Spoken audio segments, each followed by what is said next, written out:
وہ مسجد اقصی، اللہ تبارک و تعالی نے فرمایا کہ جس کے ارد گرد ہم نے برکتیں نازل فرمائیں،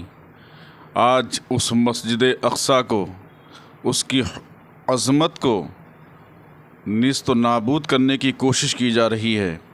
وہ مسجد اقصی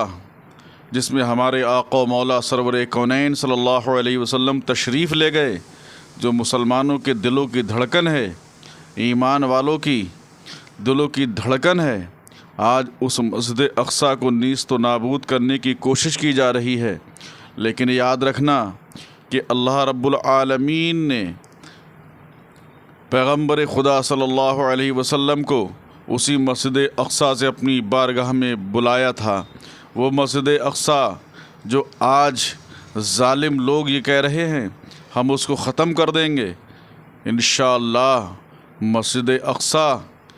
کل بھی مسلمانوں کا دینی، ایمانی، روحانی تعلق اس سے رہا ہے اور صبح قیامت تک رہے گا۔ اور جیسے کہ خانہ کعبہ کو اللہ رب العالمین نے مدد فرمائی اور اس کو بچایا، اور ظالم بادشاہ پر کنکروں سے، پتھروں سے بارش کی گئی، ابابیلوں کے ذریعے سے اس کو نیست و نابود کیا گیا، اسی طریقے سے ہمارا یقین کامل ہے کہ انشاءاللہ العزیز مسجد اقصی بھی سلامت رہے گی، صبح قیامت تک رہے گی۔ وہ مسجد اقصی جس کو آج نیست و نابود کرنے کی کوشش کی جا رہی ہے، یاد رکھنا یہ پیغمبر خدا صلی اللہ علیہ وسلم نے فرمایا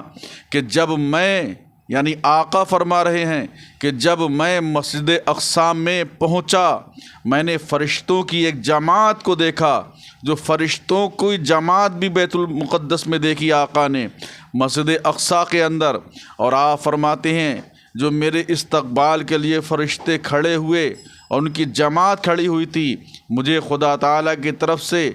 بزرگی اور کرامت کی خوشخبری دی،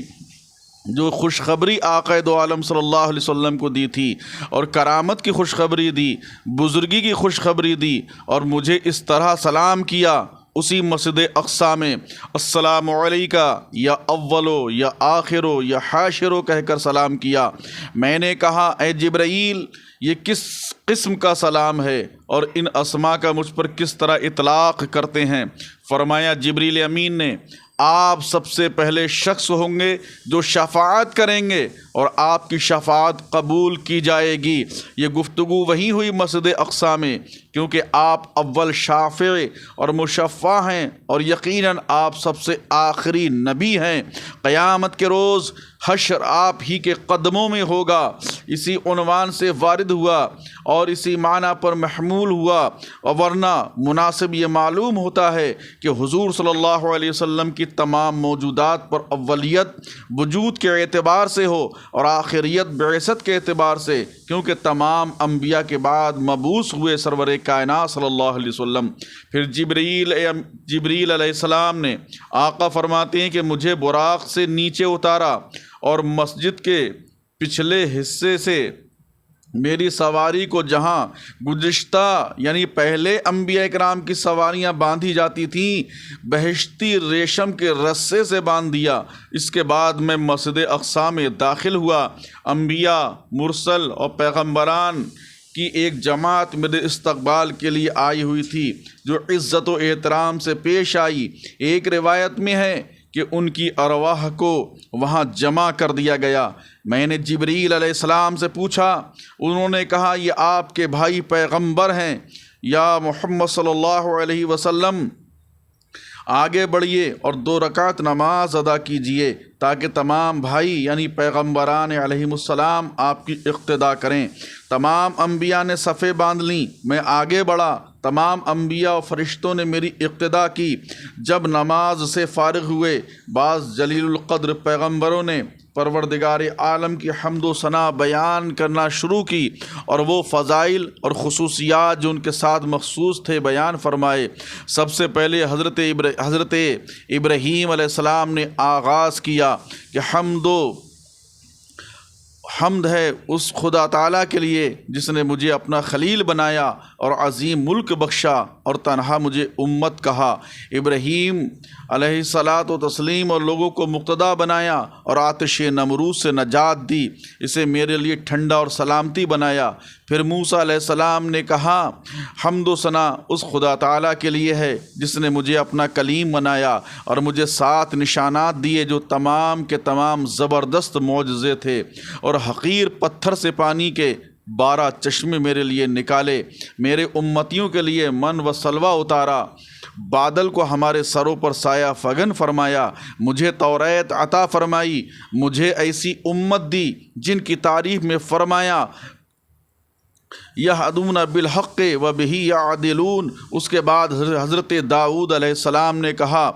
الحمدللہ الذی علمنی الزبور الی آخر الآیہ، حمد و ثنا اس خدا کے لیے جس نے مجھے زبور کی تعلیم بخشی اور مجھے زیر بار احسان کیا اور خوش الہانی عطا فرمائی، سخت لوہے کو میرے ہاتھ میں موم کر دیا، پہاڑوں پرندوں کو میرا مسخر کر دیا، جالوت کو میرے ہاتھوں ہلاک کیا، مجھے حکومت و خلافت اور فصل الخطاب مرحمت فرمایا۔ اس کے بعد حضرت سلیمان علیہ السلام نے فرمایا حمد و ثنا ہو اس خدا تعالیٰ کے لیے جس نے ہواؤں کو میرے لیے مسخر کر دیا اور پریوں اور جنوں کے لشکروں کو میرا زیر فرمان کیا، جو کچھ میں ان سے چاہتا کرواتا، محاریب و تماثیل، حوضوں کے مانند بڑے بڑے پیالے، اونچی اونچی دیگوں کے نیچے مضبوط دیواریں میرے لیے تیار کرتے، پرندوں کی زبان مجھے سکھائی اور مجھے بہت بڑی سلطنت جس کی تعریف ان الفاظ میں کی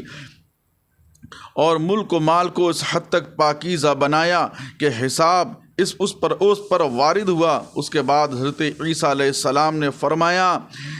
حمد و ثنا ہو اس خدا تعالیٰ کے لیے کہ مجھے اپنا کلمہ بنایا اور مجھے روح کہہ کر پکارا، مجھے آدم علیہ السلام کے مانند قرار دیا، مجھے شکم مادر میں اپنی کتاب کی تعلیم دی، حکمت کا وہ خزانہ جو توریت، انجیل اور زبور کے اسرار و رموز پر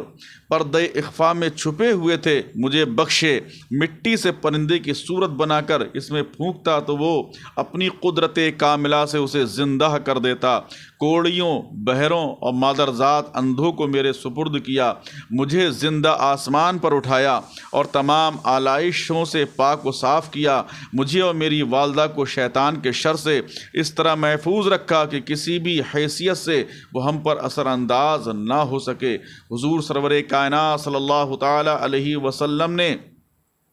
فرمایا کہ جب یہ انبیاء کی جماعت اپنی خصوصیات بیان کرنے سے فارغ ہو چکی تو میں نے بھی حق سبحانہ تعالیٰ کی حمد و ثنا بیان کی۔ یہ کہاں بیان ہو رہی ہے؟ یہ مسجد اقصیٰ کے اندر بیان ہو رہی ہے۔ آقا فرماتے ہیں میں نے کہا حمد و ثنا اس خدا تعالیٰ کے لیے ہے جس نے مجھے تمام جہانوں کے لیے رحمت بنایا اور تمام لوگوں، گروہوں اور جماعتوں کی طرف مبعوث فرمایا اور مجھے ان کے لیے بشیر اور نذیر مقرر کیا۔ مجھے فرقان یعنی قرآن مجید بخشا گیا جس میں تمام چیزوں کا بیان ہے۔ میری امت کو تمام امتوں سے بہتر قرار دیا گیا اور ان کو وسط عدل کہا گیا، اول و آخر کہا گیا، میرا سینہ کھول دیا گیا، مجھ سے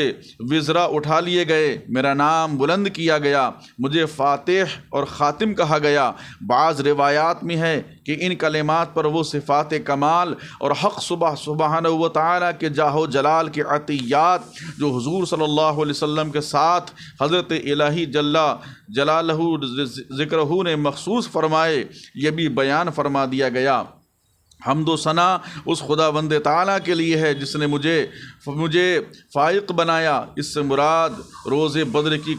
کشائش ہے، اور واسق اور راسق بنایا۔ فاتح کی تفسیر یوں بیان کی گئی ہے کہ سب سے پہلے میری قبر کھلے گی اور مجھے خاتم بنایا، یعنی انبیاء کی آمد مجھ پر ختم ہوئی، میرے بعد کوئی پیغمبر نہیں ہوگا، مجھے اول و آخر، شاہد و مزکا، مبشر اور نذیر بنایا گیا۔